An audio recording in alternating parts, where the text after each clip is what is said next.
শীতের রাজত্ব, কলমে সুস্মিতা ভোক্তা। সূর্যি মামা, সূর্যি মামা, ঘুম কি তোমার ভাঙবে না গো আর? কদিন হলো দেখিনি যে মুখখানা তোমার। কদিন আগে উঠতে তুমি একটু দেরি করে, ভেবেছিলাম হচ্ছে দেরি হয়তো শীতের ভয়ে। না না, তাতে ভুল কিছু নেই, হতেই পারে দেরি। এই ঠান্ডায় কে চায় বলো উঠতে তাড়াতাড়ি?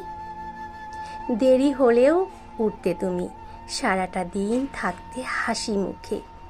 শীত ব্যাটা একটু হলেও জব্দ হতো তোমার হাসি দেখে। কদিন হলো মুখখানা তুমি একেবারে রেখেছ যে ঢেকে। তাই দেখে বোধ করি শীত ব্যাটা ভাবছে মনে মনে,